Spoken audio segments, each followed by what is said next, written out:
ত্রিপুরা রাজ্যের মোট জনসংখ্যা 16% সংখ্যালঘু। তাদের সরকারের উপর বিশ্বাস রাখতে হবে। সরকার সংখ্যালঘুদের উন্নয়নে কাজ করে যাচ্ছে। বুধবার প্রজ্ঞা ভবনে সংখ্যালঘুদের মধ্যে ঋণ প্রদান অনুষ্ঠানে আলোচনা করতে গিয়ে এই কথা বলেন মুখ্যমন্ত্রী ডাক্তার মানিক সাহা। ত্রিপুরা সংখ্যালঘু সমবায় উন্নয়ন নিগম লিমিটেড এবং জাতীয় সংখ্যালঘু উন্নয়ন ও অর্থায়ন কর্পোরেশন যৌথ উদ্যোগে বুধবার আগরতলার প্রজ্ঞা ভবনে অনুষ্ঠিত হয় ঋণ বিতরণ অনুষ্ঠান। অনুষ্ঠানে প্রধান অতিথি হিসেবে উপস্থিত ছিলেন মুখ্যমন্ত্রী ডাক্তার মানিক সাহা। অনুষ্ঠানে আলোচনা করতে গিয়ে মুখ্যমন্ত্রী বলেন, প্রধানমন্ত্রী বারে বারে বলছেন সবকা সাথ সবকা বিকাশ সবকা বিশ্বাস। প্রধানমন্ত্রী বেশিরভাগ ইসলামিক দেশগুলিতে যান। সকলের নিজস্ব ধর্ম থাকবে, সেই ধর্মের প্রতি সকলকে সম্মান জানাতে হবে। এইভাবে চলতে পারলে সকলে হাসি খুশি থাকতে পারবে। ঋণ প্রদান বড় বিষয় নয়, আত্মনির্ভর হওয়া বড় বিষয়। ইতিমধ্যে সংখ্যালঘু উন্নয়ন নিগম থেকে মেডিকেল পড়ুয়া 54 জনকে ঋণ প্রদান করা হয়েছে। একজন মানুষ ঋণ পেলে শুধুমাত্র তার জীবন পরিবর্তন হয় না, তার পরিবারেরও পরিবর্তন আসে, এতে সমাজেরও পরিবর্তন আসে। স্বপ্ন দেখা প্রয়োজন, পথ ভ্রষ্ট হলে চলবে না।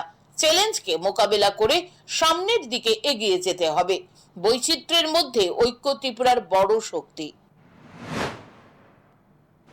ভারতবর্ষের যারা আছেন তারা আমাদের সম্পদ, আমরা সবাই একসাথে মিলে থাকবো, এর মধ্যে কোনো রকম প্রশ্ন থাকতে পারে না। এই জিনিসটাই মাননীয় প্রধানমন্ত্রীজি বারবার ওনার বিভিন্ন কথায় বোঝানোর চেষ্টা করেন। আমি বলবো যে আপনারা হচ্ছেন আমাদের সম্পদ। আমরা সবাই মিলে যদি একটা দৃষ্টিভঙ্গি নিয়ে, আপনার যার যার ধর্ম থাকবে এবং প্রতিটা ধর্মের প্রতি আমাদের সম্মান থাকবে। আপনি ভাবুন, আপনার ধর্মের যদি সুরক্ষা থাকে, আপনার ধর্মের প্রতি যদি আপনার যে বিশেষ যে পর্বগুলো থাকে সেগুলো আপনারা যদি সুন্দরভাবে করেন, এবং তাতে অসুবিধা কি আছে? সমগ্র দেশের মধ্যে আইন শৃঙ্খলার দিক থেকে ত্রিপুরা ভালো জায়গায় রয়েছে, তবে বিশ্বাস বড় বিষয়। বিশ্বাস থাকতে হবে। ত্রিপুরা রাজ্যের মোট জনসংখ্যা 16% সংখ্যালঘু। তাদের সরকারের উপর বিশ্বাস রাখতে হবে। সরকার সংখ্যালঘুদের উন্নয়নে কাজ করে যাচ্ছে। সংখ্যালঘু ছাত্রছাত্রীদের উচ্চশিক্ষার জন্য বৃত্তি প্রদান করা হয়। মহিলাদের জন্য সবচেয়ে বেশি কাজ করছে ত্রিপুরা সরকার। রাজ্য সরকার মহিলাদের জন্য কি কি কাজ করেছে তার তথ্য তুলে ধরেন মুখ্যমন্ত্রী ডাক্তার মানিক সাহা। হাজার হাজার সংখ্যালঘু ছাত্রছাত্রী সরকারি বৃত্তি পাচ্ছে, মেধা পুরস্কার পাচ্ছে, বিশেষ আর্থিক সহায়তা পাচ্ছে, উচ্চশিক্ষায় তারা যাচ্ছে, প্রফেশনাল যে ইনস্টিটিউট সেখানে যাচ্ছে।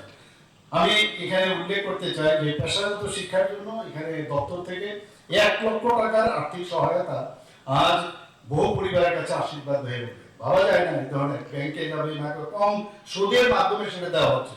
গত 5 বছরে 3400-র বেশি ছাত্রছাত্রী এই প্রকল্পের মাধ্যমে তাদের যে স্বপ্ন, সেই স্বপ্ন পূরণ হয়েছে।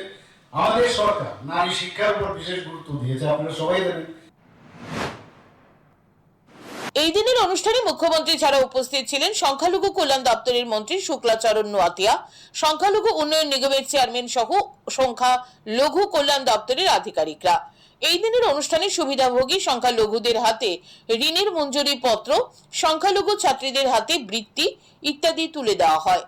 Bureau report, news today.